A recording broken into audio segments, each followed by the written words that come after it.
سلامن ጥዕናን ንዓኹም ይኹን እናበልኩ መደበይ ክጅምር ኣብ ናይ ሎማዓንቲ መደበይ ሓንቲ ጓል ኣንስተይቲ ወርሓዊ ጽግያት ምስ ከደ ኣብ ክንደይ መዓልቲ ክትጠንስ ትኽእል ዝብሉ ነገራት ሒዘልኩም መጽ ያለኹ ምንም ዘይከብድ ቅልል ዝበለ ካልኩሌሽን እዩ ቅድሚ ናብ ቪድዮ ይምእታወይ እዚ ቻነል እዚ ብዛዕባ ርክብ ጥዕና ናይ ፍቕሪ ህይወት መፍትሒ ትረኽብሉ ቻነል እዩ ቻነልና ላይክ ሼር ሰብስክራይብ ብምግባር ናይ ቻነልና ቤተሰብ ንኽትኮኑ ብኽብሪ ሓትት ናብ ቪድዮ ይከኣቱ ከለኹ ጥንሲ ንምክልኻል እንጥቀመሎም ኩሎም መድሓኒታት ይብዛህ ይንኣስ ናይ ባዕሎም ዝኾነ ጎናዊ ሳዕቤናት ኣለዎም እዩ ብፍላይ 72 ሰዓታት ዝውሰዱ መድሓኒታት ሙሉእ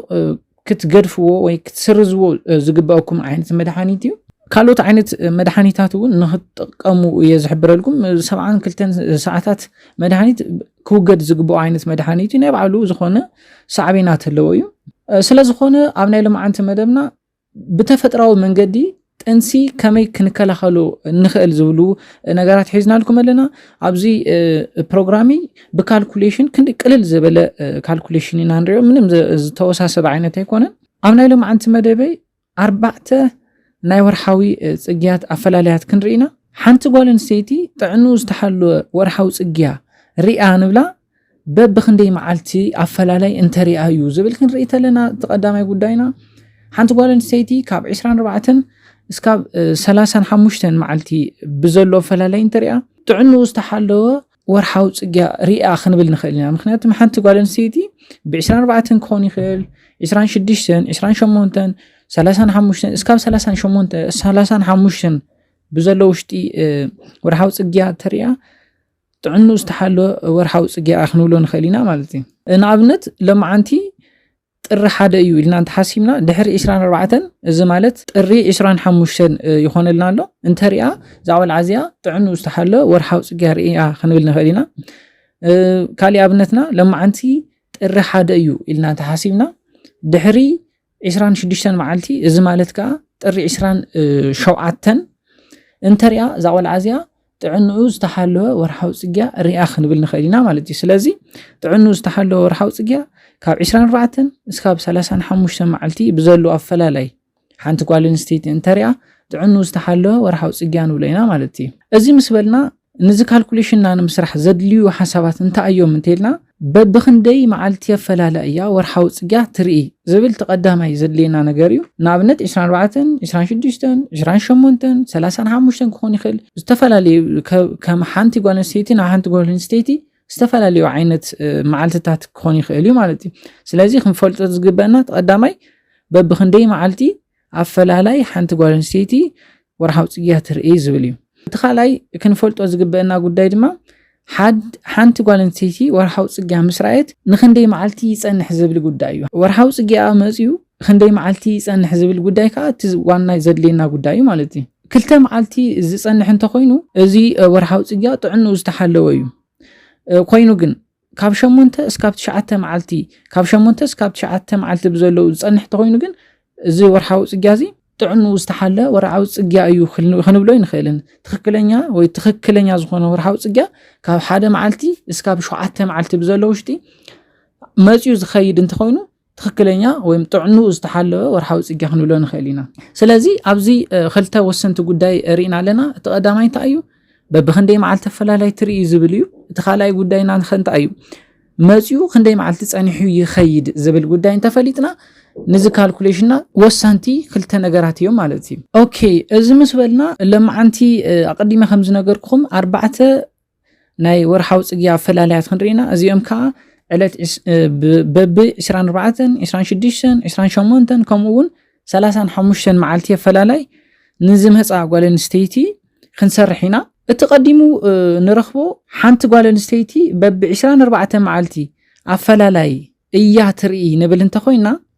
ሎማዓንቲ ንኣብነት ጥሪ 1 እዩ ንበል እሞ ቀጻሊ ወርሓዊ ጽግያ ትርእየሉ መዓልቲ ድሕሪ 24 መዓልቲ ይኾነሎ ማለት እዩ እዚ ማለት ከዓ ሎማዓንቲ ጥሪ 1 እንተኮይኑ ተቐጻሊ ጥሪ 25 ትርእየላ ማለት እዩ ዘቆል ዓዝያ ኣብዚ ሕዚ እንታይ ነገር ፈሊጥና ክልተ ነገራት ፈሊጥና ኣለና ተቐዳማይ በብ 24 መዓልቲ ኣፈላላይ ከም ትርኢ እቲ ካልኣይ ድማ ቀጻሊ ወርሓዊ ጽግያ ጥሪ 25 ከም ዝኾነ ፈሊጥና ኣለና እዚ ምስ በልና ካብ 24 16 ንቕንስ 8 ይመፀልና እዚ ማለት ካብ ዕለት 8 ጀሚሩ ጥንሲ ክፍጠረሉ ዝኽእለሉ መዓልቲ እዩ ማለት እዩ ስለዚ 24 እቲ ወርሃዊ ጽርግያት ትሪኤሉ መዓልቲ ኣፈላላይ እዩ 16 ድማ እቲ ኮንስታንት ቁጽሪ ኩሉ ግዜ ቀኒስና ንረኽበሉ ቁጽሪ 16 እዩ ሓንቲ ጓል ኣንስተይቲ በቢ 24 ኣፈላላይ ትርኢት ኮይና ኣብቲ 24 16 ቀኒስና ንረኽቦ በቢ 26 መዓልቲ ኣፈላላይ ትርኢት ኮይና 24 16 ንቐንሰሉ ማለት እዩ ስለዚ ናፍታ ዋና ጉዳይና ክንምለስ ተለና ካብ 24 16 ቀኒስና 8 መጺልና ስለዚ 8 እንታይ እዩ ካብ ዕለት 8 ጀሚሩ ርክብ እንተፈጺማ ዛ ጓል ኣንስተይቲ ጥንሲ ክፍጠር ይኽእል እዩ ማለት እዩ ጽቡቕ ተቐጺሉ ንሪኦኻ ተቐጻሊ ትሪኤሉ መዓልቲ ዕለት 25 እዩ ኢልና ነርና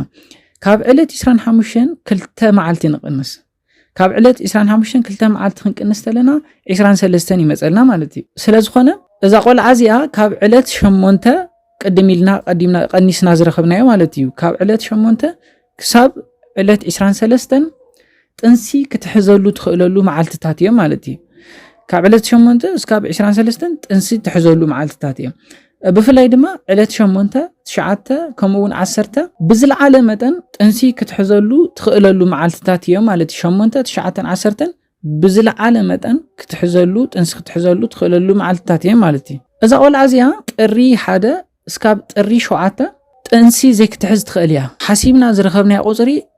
ዕለት 8 እዩ ብቅድሚኡ ዘለዉ መዓልትታት ወርሃዊ ጽግያ ዘይትሪኤሉ መዓልትታት እዮም ካብ ዕለት 1 እስካብ ዕለት 7 ማለት እዩ ስለዚ ኣብዘን መዓልትታት እዚአን ዘይክትጠንስ ትኽእል እያ ማለት እዛ ቆልዓ እዚኣ ኣብዚ ግን ተጽዕኖ ዝገብረልና ነገር ኣሎ እዚ ማለት እንታይ እዩ ወርሃዊ ጽግያታ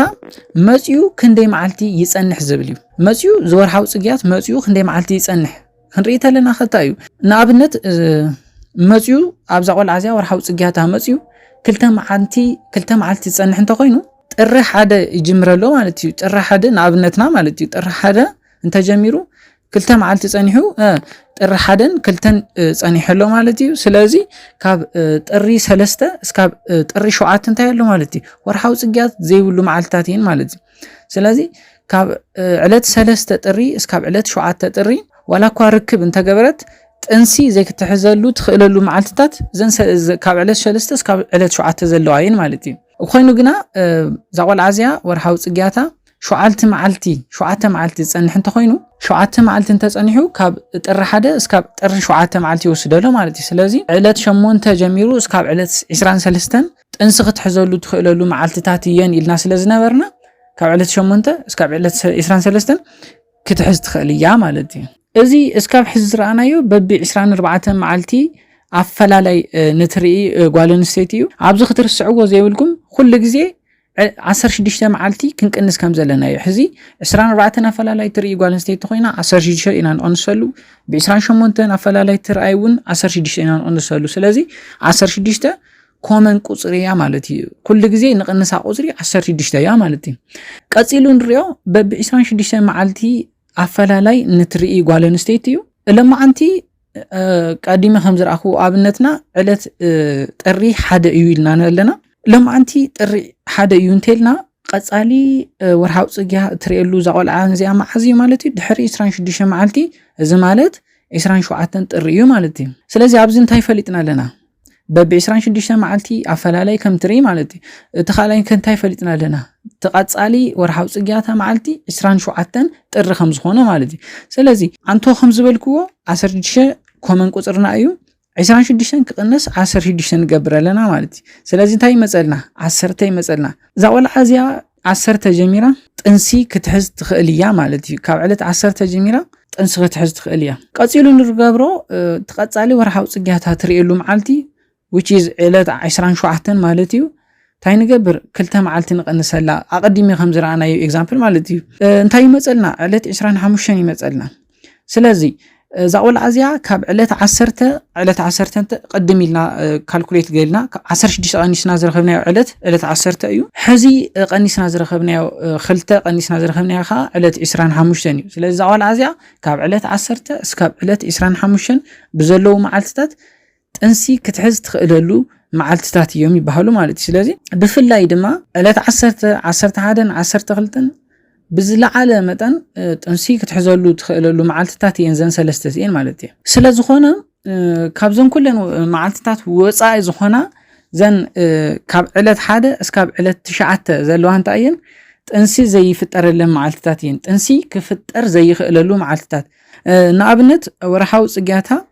مصيو كلتا معلتي صنيحو زخد انت خوينو الرحاده جميرو الرحادن كلتن صنيحو يخيدلو مالتي كلتا معلتي صنيح خوينو سلازي كاب علت طري علت سلسته اسكاب طري علت تشعته ورحاو صقيات يبلان مالتي خوينو جن ولا كوا ركب انت جبرت انسي تاي زي كتحز تخيل يا مالتي سلسته معلت صنيحو زخد انت خوينخه الرحاده كلتن سلستن ورحاو صقيات تري الا زاول عزيا مالتي سلازي كاب علت 4 اسكاب علت تشعته زلو خا نصا معلتاتيم زي كفطر زخيللو معلتاتيم مالتياتم اش صبو ابز حزن تايرينا كلته افلاليا ترينا كاب بب 24 معلتي افلالاي نايتري غالن ستيتن بب 26 افلالاي تري غالن ستيت ترينا لنا حزن سخاتكم ببي 28 معلته افلالاي ورحاو صقا نايتري غالن ستيتي نختسرحو لين بكومنت سيكشن حساباتكم وي ملستاتكم كتغلصوا لي خايدللو مالتي ببي 28 معلته افلالاي نتري غالن ستيتي كالكوليت غيركم سارحهم ملسي بكومنت كتغلصوا لي نا انا خا بكومنت اتي ملستاتكم ري كم تردئكم نخري بكومنت ملستاتكم صحفوا لي مالتي اذا مسبلنا حنت غالن ستيتي بب 35 معلته فلالا يا تري انتلنا كنسرحو انتلنا تاي ببي 35 معلته فلالا تري غالن ستيتي ابنت كنسرحت لنا لما عنتي حزون ابنتنا الرحاده يلنا نحزمو عزلهم عن الرحاده انت خوينو بب 35 معلتي افلالا يا تري زاول عزي انتلنا يا معازيا تري تقصالي ورحاو صقياتا دحري 35 معلتي اذا مالتك لكاتيت 6 يا تري زلا زاول عزيا مالتي سلازي تقدموا نغبرو اقدمنا رينا يا خمس نبرنا كاب 35 16 نقنس مالتي كاب 35 16 نقنس لنا 19 يمصلنا 19 هزن تايو طري 19 مالتي طري 19 جميرو انتاي كفطر يخلي تنسي كفطرلو زخللو معلتاتين مالتي قصيلو خنتاي نري تقصالي ورحاو صقيا زفطرلو معلتي تقصالي ورحاو صقيا زفطرلو معلتي اقدم خمس نغركم عزيو علات 6 لكاتيت يخونلنا له مالتي سلازي كاب علات 6 خندي نقنسلا حزون زاقصر زيا كونستانتيا كلتيا نقنسلا خلتا مالتي كاب 6 خلتا نقنسلنا 4 يمصلنا له مالتي اذا مالت اذا غالن ستيتي كاب علات 19 طر جميرا اسكاب علات 4 لكاتيت تخفتر خلي تنسي كفطرلو زخلو معلتታት هي مالتي بفلايك بزلعله متن كاب علت 19 21 زن 3 معلتي بزلعله متن تنسي زفطرلن معلتታት ኮይነን ይርከባ ማለት እዩ ኮይኑ ግን ካብ ጥሪ 1 እስካብ 19 ዘለዋ معلتታት ولا كو زاغوالن ستيت زيا ركب انتገበረት ጥንሲ ዘይ ክትሕዝ ትኽእል ያ ማለት እዩ ኣብዚ ግን ታይ ተወሳኒ ነገር ቀዲም አንተ ከም ዝበልናዮ ተወርሓው ጽግያ መጽዩ ዝጸንሐሉ معلتي ኣብዚ አገዳሲ እዩ ማለት እዩ ሕዝና ኣብነት ተወርሓው ጽግያ መጽዩ ንክልተ معلتي ጸንሕ ተኮይኑ ጥሪ 1 ክልተን አሎ ማለት እዩ ጥሪ 1 ክልተን ተሃልዩ ካብ ዕለት 3 እስካብ 19 ዘለዋ معلتታት እየን ጥንሲ ዘይ ክትሕዘሉ ትኽእለሉ معلتታት እየን ማለት እዩ ሰለስተ معلتي ጸኒሑ ዝኸይድ እንተ ኮይኑ ዕለት 1 2 3 እንታይ ኣሎ ማለት እዩ ዝወርሓው ጽግያ ተሎ ማለት እዩ ስለዚ ካብ ዕለት 4 ጀሚሩ እስካብ 19 ዘሎ معلتي ከንታይ ጥንሲ ዘይ ክፍጠረሉ ዝኽእለሉ معلتታት እየን ማለት እዩ ናይ ሎም ዓንቲ መደብና ነዚ ይመስል ነይሩ ሓሳብ ርእይተኹም በኮሜንት ሴክሽን ግለጹልና ነዚ ቻነል እዚ ሓደሽቲ ዝኾንኩም ሰባት ሰብስክራይብ ግበርዎ ላይክ ሼር ሰብስክራይብ ምግባሩን ከይትርስዑ ሰላምን ጥዕናን ንኹላትና ይኹን ይቕኒለይ